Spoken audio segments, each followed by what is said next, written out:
Pop quiz. If you are dating a man who's down on his luck, do you A, go 50-50 until he gets back on his feet?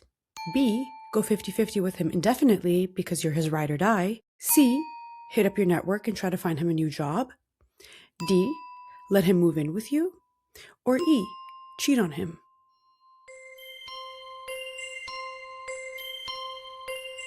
All right, time is up. If you answered A, B, C, D, or E, you are wrong. Especially E. Why would you cheat on him? That's disgusting. That means you're going to have to deal with two men rather than just one. The correct answer is none of them. Because why would you even date a guy who is down on his luck to begin with? Why would you drag yourself down like that?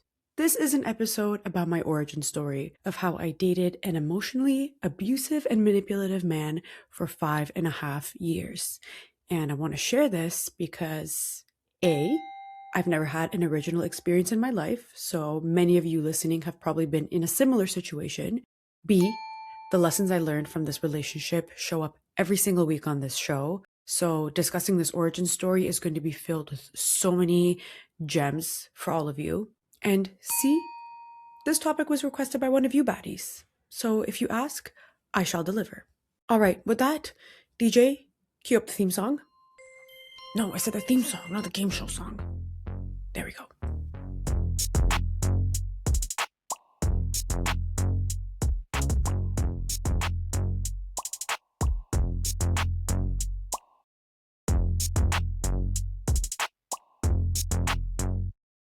As you know, if you've been following me on Instagram, my home country of Iran is in the midst of a revolution where millions of people have gone out on the street across hundreds of cities demonstrating and protesting against the terrorist Islamic regime that is the government of the country. And at the time of recording, the death toll has exceeded 12,000. It's really hard to get exact numbers and exact data because the government has shut down the internet and phone services, and it's been almost a week. But to put that into perspective for you, about 3,000 people died in 9/11. And the women of Iran are fighting for a lot of the things that I talk about every single week. Because not only do they have to fight the internalized misogyny that they've been socialized into, but they have to fight the institutionalized misogyny that the theocratic Islamic terrorist government has in place. And if you're wondering, what can I do? Like, I'm on the other side of the world. What am I supposed to do? Honestly, there's not much we can do right now aside from using our voice and educating ourselves and educating other people about this. And if you have any Iranian friends, check up on them, see how they're doing, see if they have family back home. A lot of us are unable to hear from our family because there's no internet. So it's a really nerve-wracking time. I really hope that something comes out of this. I hope that all this suffering, all this protesting, all these casualties, the violence, aside from the casualties, thousands of people have been arrested and detained. Many of them are facing execution. And I just hope that none of this was in vain. So I can't even say thoughts and prayers because I don't believe in prayer, but let's just keep them at the front of our minds and have some positive energy, because that's how I operate when I feel powerless. Is I can control the kind of energy that I give out, and I hope that other people and the universe picks up on that. Greetings and salutations to all the bad bitches. Like I said, today's topic is a fan requested topic, and I love doing these because it actually alleviates the burden of me thinking of a topic myself. So thank you. Now, quickly before we get into it, I am your host, Nikki. I am the baddest bitch in the building, not to be confused with you, who is also the baddest bitch in the building. And this podcast is about how to take advantage of systems that are outside of our control. And not only that, but how to unlearn a lot of the harmful conditioning that we've been taught about ourselves and about the world. With that, let's get into it. What I'm going to do is I'm actually going to share the story, and then I'm going to focus on the lessons I learned, because I don't want this to just be me giving you a story time. So I was a very shy kid. I was super shy. I was very quiet. I was so shy that when the teacher would call on me, I'd start crying. Like, that's how shy I was. So just yapping for a living is quite the opposite of what I used to be. And in high school, I was kind of a loner. I hung out with people who were bad news when I was in grade 9, so I cut them all off. I started new in grade 10. I had no friends. I just focused on my studies and became an honor roll student. But I didn't have a lot of confidence. And I didn't have a boyfriend either. A lot of people were dating and having sex and doing all that stuff. I didn't. I wasn't part of that. I felt ugly. I felt like an ugly duckling. And that probably showed externally, if you know what I mean. Now, it wasn't until I started university when I got into a relationship. And I was just a little babe. I was 19 years old. And I started dating a guy who I met at the gym. And that relationship lasted 5.5 years. I didn't have a lot of self-love. I didn't have a lot of self-esteem.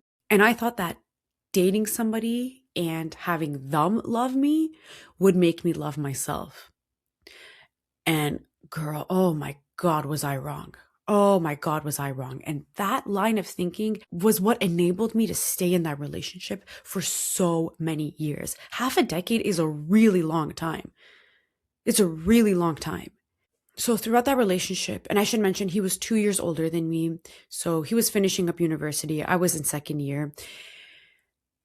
It was just really chaotic. He was a person who also didn't have a lot of self-love, who also was lacking a lot of things and was looking for that in a relationship. But we were different because I'm a very organized type A person and I'm very disciplined. So if I want to get something done, I will get it done. If I want something, I will get it. Like no matter what I set my mind to, I will accomplish it.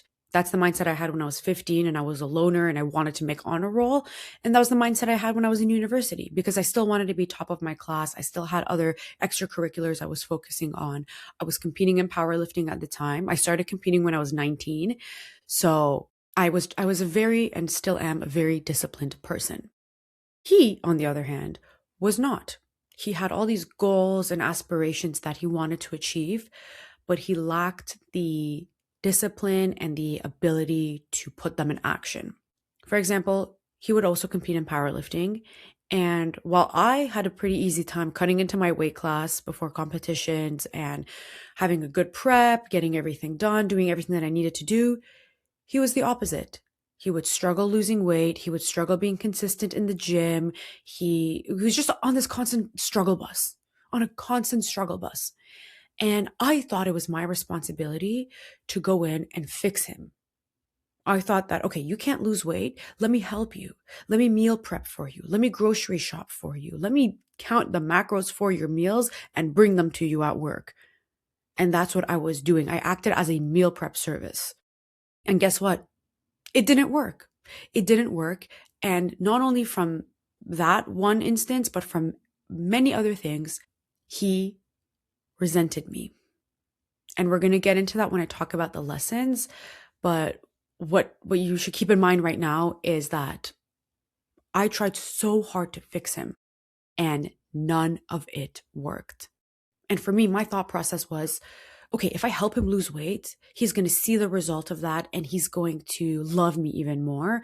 And then that's going to make me love myself because now I'm worthy of love, which was I just had it all backwards. I don't know why, but at that time, I had so many of my friends in relationships and so many people were posting on Instagram, gushing about their partners. Oh, my girlfriend is my rock. Happy birthday to you. I wouldn't be here if it wasn't for you. I owe so much to you, blah, blah, blah, blah, blah. And I kept thinking to myself, oh my God, one day I hope I get an Instagram caption like that. And it never occurred to me that these captions are literally about everything that the girlfriend is doing for them rather than who she is as a person. And if you read Hack 13 in my book, Treat Everything as a Business to Ensure the Best Outcome for Yourself, you'll know exactly what I'm talking about because the example for that hack is literally men's Instagram captions of their wives and girlfriends versus women's Instagram captions of their husbands and boyfriends. It's fascinating. But putting that together reminded me so much of that thought process and that mentality I had at the time. That if I do my duty as a girlfriend, not only am I going to get loved, but I'm going to get praised in an Instagram caption. And obviously, as a 20, 21-year-old thinking this, it makes so much sense. Now looking back at it, I'm like, bleh, ew, what the fuck? But that's what happens when you are looking for something outside of yourself that you should be providing to yourself. So that was one case. The other thing was that he was a very needy person. He was a very, very needy person. And I would get constant phone calls every single day. I could not watch a movie without getting a phone call. I could not sit down and study without getting a phone call. Multiple phone calls every single day, and it would always derail what I was doing. Did I set boundaries? No. Would that have helped? I don't know, because that doesn't change his character. That doesn't change the fact that he is a very needy person and he's looking for that neediness and that he's looking for a mother in the wrong places. You go look for a mother from your mother, not from your girlfriend. But then I thought to myself, okay, this is another opportunity for me to step up and be like a mother to him. So I was at his beck and call. Y'all, when I tell you, I would do his laundry sometimes. Like, it wasn't just meal prep, it was laundry. When Nicki Minaj said, yes, I do the cooking, yes, I do the cleaning, that was me, unfortunately. Talk about a horrible, like, why would you even, who wrote, I'm glitching because I hate that lyric so much. But all that to say, I acted as a housekeeper for someone who didn't even live in the same house as me. Let alone the fact that I wouldn't even be a housekeeper if someone paid me. But there you have it. Again, I don't want this to be like a rambly story time. I just want to give you a little glimpse of what happened in that relationship. We also had a lot of arguments. Like, not a single week would go by without an argument. And these weren't just little bickering back and forth arguments. These were like full-blown fights. Yelling or raising our voices, getting really angry, getting heated, getting to the point where like he would storm out. If he was at my place, for example, he would leave, or it was so bad. We brought out the worst in each other. So this relationship was just really, really awful. Now, that relationship lasted 5.5 years, like I mentioned, and we broke up in 2022. And do you know who broke up with who? He broke up with me, as these things normally go. Yeah, he dumped me. And honestly, I'm not even mad about that, because that was one of the best things that happened to me, because I was too desperate and down bad to leave myself. And so he did it, and I was so glad. And the first month was really tough. It was horrible. I was bawling my eyes out. I was living on my own at the time, and it was awful. I literally packed up my suitcase, packed up my cats, and went to my parents' house. And I'm like, screw the lease. I'll just pay for the apartment. I don't care. But after a month, you know what happened? I started going out. I got prettier. I got pretty again. I became my old self. And slowly I started reverting back to who I was before that relationship. It was fascinating. And over the course of that year, I would say, I slowly started becoming my old self again. From the way I carried myself, to the way I talked, to the beliefs I had that I thought I didn't have during that relationship, because you tend to, when you don't have a strong sense of self, you tend to morph into the person you're dating. And it was like a spell, an enchantment had been lifted. You know, at the end of Beauty and the Beast, when the curse is lifted and all the castle staff go back to being humans and the prince becomes, or the beast becomes a prince again, it was like that. It was literally like that. That's when I started nurturing my female friendships, spending a lot of time with my bestie, and being around women more than I was around men. Surrounding myself with the right type of women really helped, because I was around confident women. I was around a lot of women who were single and happy about it, and who didn't take crap from anyone, who had a strong sense of self. And that started rubbing off on me. Because after 5 years of being with a victim-minded person, like when I tell you this man was trying so hard to win the Suffering Olympics, And he succeeded. He got a gold medal in it every single year. But being with people who were the opposite, being with people who not only didn't want to be victims, but who tried to make their lives the happiest and most colorful version that they could be, was so refreshing. And slowly over that next year, I started to not only go back to my old self, but to create an actual sense of self. And for the first time in my life, I had a true sense of who I was, and I was proud of it. And I had a true sense of confidence and self-esteem that I never had before. So I know this was like a condensed version of 5.5 years of events. But again, I don't want this to be a rambling story time. I want it to actually be something that you can take away from. You can take some lessons from this and implement it in your own life. And that is now exactly what we're going to do.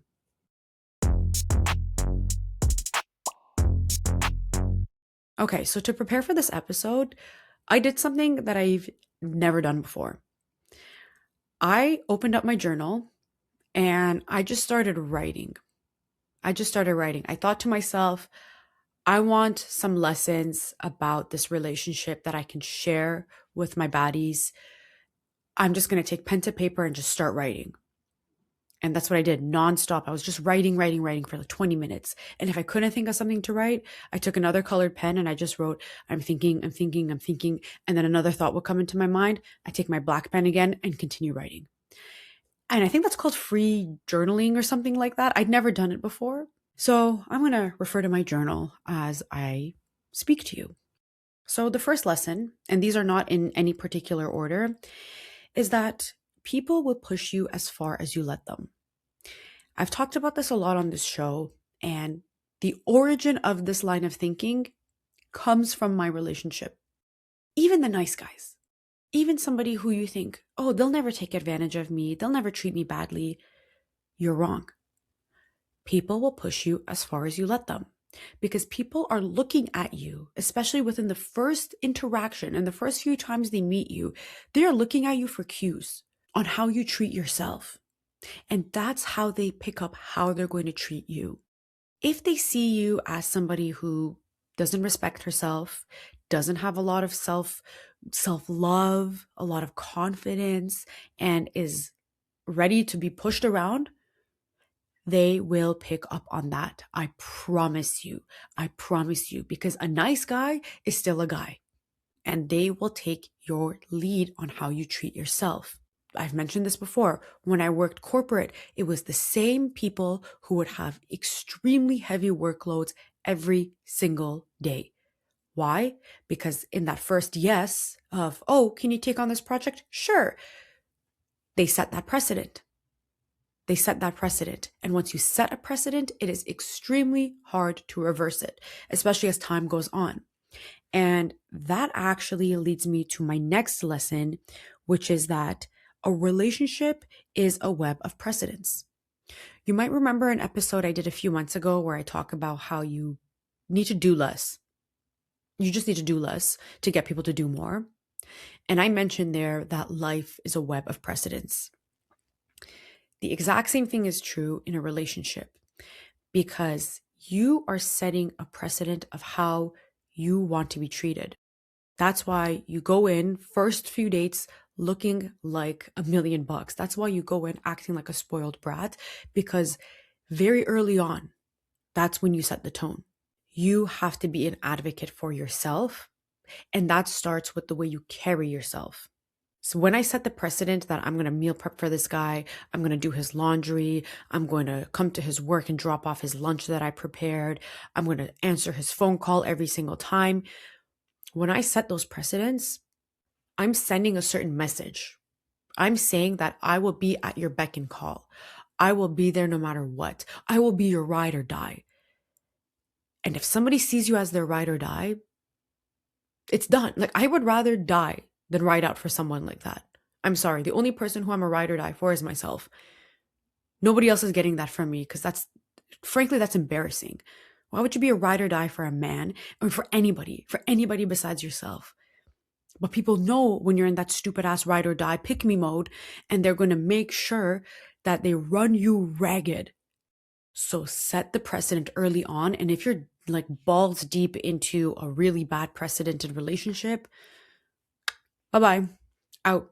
Very few things are irreversible. And a relationship, please. Okay. Next lesson is you can't change anyone. You truly cannot change anyone. You cannot repaint someone's true colors. You can try. You see this ugly monotone gray, you try to paint it over with pink. Sure, it looks beautiful in pink, but that paint is going to chip. That paint is going to chip and you're going to have ugly little paint chips on the ground. You're going to have this nasty, janky wall. You cannot repaint someone's true colors. And it's very important to distinguish between character and behavior. Someone's character is who they are. Someone's behavior is how they act. When you see something that you don't like in someone, you got to ask yourself, is this who they are? Or is this a way that they act? Because that's going to determine whether that can be changed. You can't change someone's character. You can't change who a person is, but some behaviors you can change. Some behaviors, if they're not deeply rooted in their rotten character, you can change. But you need to make that differentiation first. For example, and I've talked about this before in my Girly Law of Power 25, treat excuses as data. Chris Brown. God, I hate talking about this motherfucker, but Chris Brown. People think that because Rihanna forgave him, it's done. And because he was young and he did that when he was 19 or 20 years old and he was forgiven, that he's never going to do it again. I hate to break it to you, but this man has assaulted and raped multiple people. So if they're capable of doing it once, they are capable of doing it again, and they will, because that is their character. It's never a one and done. It's never a one and done. So be very conscious of that. So you cannot change someone. Oh, I can change him. Oh, I can make him a better person. Oh, look how different he is with me. No. You're kidding yourself. You are kidding yourself. What you see is what you get. The person who you knew about on that first date, if you'd heard about him before and he was a hoe, if you heard about him before and he was a money launderer, that is who you're getting into a relationship with. Women are so blinded by this idea of potential because, oh, I can change him. That is rooted in potential. You're not dating him. You're dating who you want him to be. And that's a projection of what you think he ought to be. But newsflash, that's not who he is. That is not who he is. So get your head out of the clouds and look at who is in front of you. Look at the balding, misshapen man in front of you and tell yourself that this is what you're getting yourself into. Because let me tell you, a man is never, ever going to date a woman for her potential. Oh, she has the potential to be hot. She has the potential to be pretty. She has the potential to have a fat ass. There is no potential in their world because they know that what you see is what you get. We need to take a page out of the men's playbook after we unstick the pages and understand that there is no potential. What you see is what you get, and you can't change anyone. Okay? All right, moving on. Next lesson. Not having gender roles builds resentment. Now, you might be thinking, what? We're in 2026. Gender roles? Yeah, I said it. Listen, I'm not talking about gender roles as in the woman is the baby maker, housekeeper, like 12-in-1, wife, career woman, blah, blah, blah, does everything. No. What I'm talking about is that you have certain roles and he has certain roles. And you can frame them however you want. You can frame his role as being masculine, and these roles serve you. For example, I think most of us want something like this. We want a guy who can at least financially provide for us.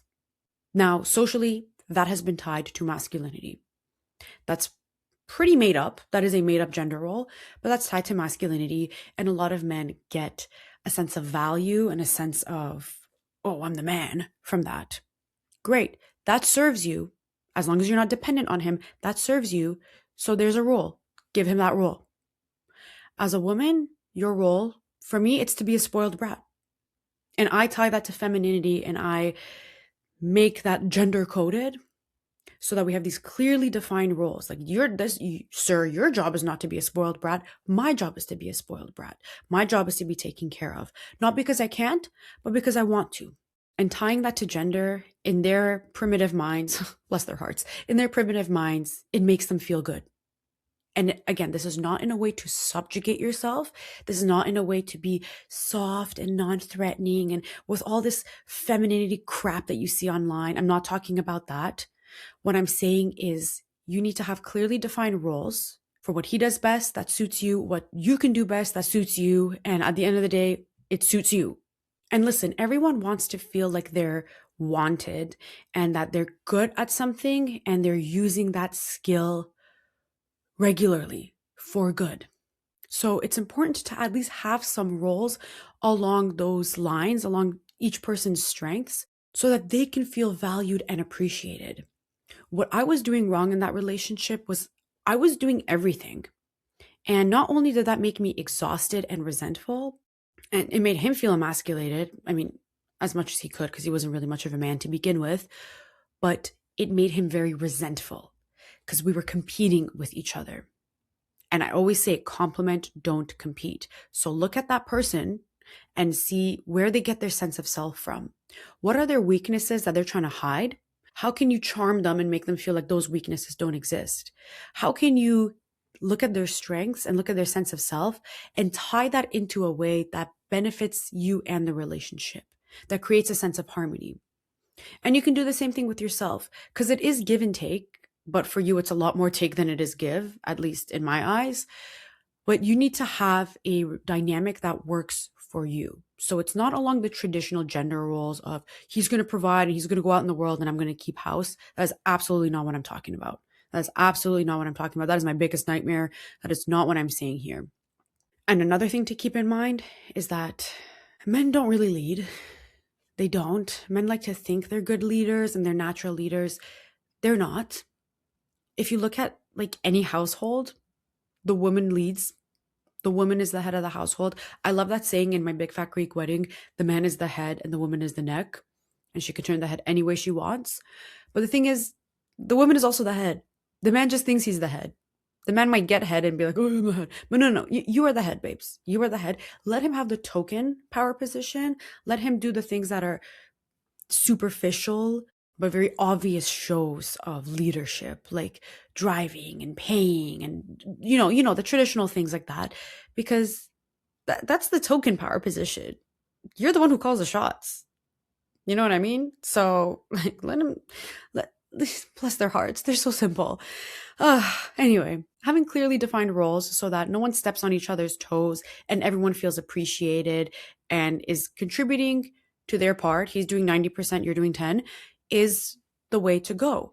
All right. Okay, next lesson. Like begets like. You know that saying, opposites attract. That's a load of baloney because like begets like. I was someone who had no self-love. He was someone who had no self-love. We somehow attracted each other and became a mega couple with no self-love. And you saw how that happened and how that ended up. Not good. In a lot of cases, you are what you attract because that's what you see. If you're on this wavelength of no self-love, no confidence, that is literally like you're wearing this like these desperation goggles.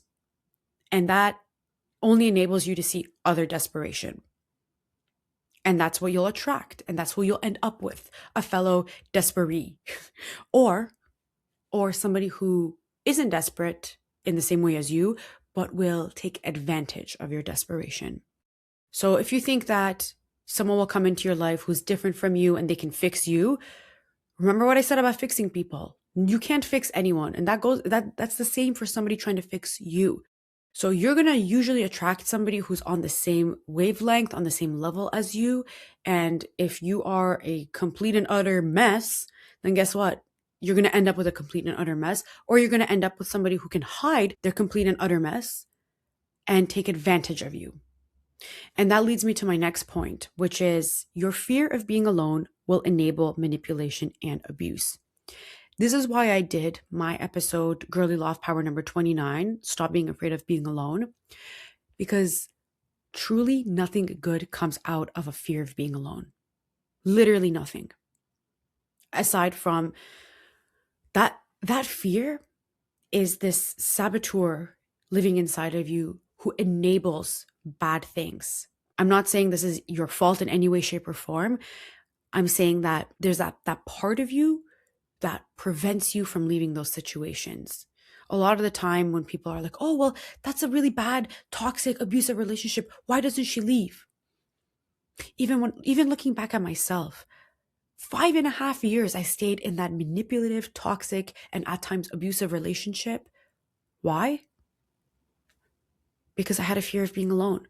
Because I thought, this is the only person who's going to love me. And if it's not him, it's no one. When I had it all backwards, because the first person who needs to love me is myself. You don't even know love until you know self-love. You can't even fall in love with anybody else until you've fallen in love with yourself. No matter how cheesy that sounds, it is a universal truth. Your fear of being alone is going to get you burned time and time again. And it's not just mindset. I know your nervous system holds on to a lot of past traumas. I know that there's a lot of there's a physiological reaction that happens too. There's a lot of great work other people have done who know way more about that than I do. So I'm not going to talk on that, but I'm talking about the mindset here. I'm talking about the mindset because I was consciously aware of that fear of being alone every single day, and I ignored it. Instead of working on that, I decided to put a Band-Aid over it. And it was a nasty, dirty, infected Band-Aid, if anything. So your presence needs to be the prize. Your presence needs to be so good because anyone who comes into your life is competing with your presence. I enjoy being with myself so much. I enjoy my presence so much. I enjoy being single so much that if somebody comes in and tries to put me in a relationship, they are competing with me. They're competing with my presence. And it better be just as good, if not better. Otherwise, I don't want it. And the last lesson, ugliness is your body's way of communicating with you. When you see something that is ugly to you, that is repulsive to you, whether it be some guy's ugly ass hairline or some guy's behavior or whatever it is that you find ugly, that is your body's way of saying that this does not align in our world. My world is pink and sparkly. I don't want some ugly, receding gray hairline in there. I don't want ugly in my world. My Barbie dream house is too pretty to have anything gray, monotone, and ugly. So when I find something ugly, that's literally my brain and my body telling me that this does not fit into your world. And it's also the same when you become ugly. Like I mentioned, I lost a lot of my glow, like the way I looked. I just looked different when I was in that relationship. My face was puffier. I just didn't look like my normal self. And after 5 years of looking like that, you forget what you looked like before and you just think that this is your normal. It's not. So when you are in a situation where you physically change your appearance, like your appearance changes itself and you become more bloated or you become more overweight or your skin, your acne breaks out or whatever it is, you get vaginismus. Like there's so many ways our bodies communicate with us. And sometimes the solution is just that you're in a bad environment, you're in a bad relationship. It's very simple, but a lot of the time we think it's an underlying health issue. When I'm like, baby, your health issue is this 200-pound guy with a 2-digit credit score who's depriving you of your youth. That is your health problem. So if you've glowed down, like I did, if you glowed down, that is your body screaming at you, telling you, get me the fuck out of this situation. So listen to the ugliness.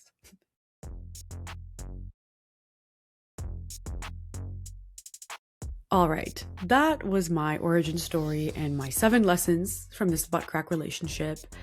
Oh yeah, I did 7 lessons last week too on my Feminine Rage episode. I guess 7 is our new number. If you enjoyed this, make sure to rate this podcast 5 stars. 1 star for every year of that relationship I was in.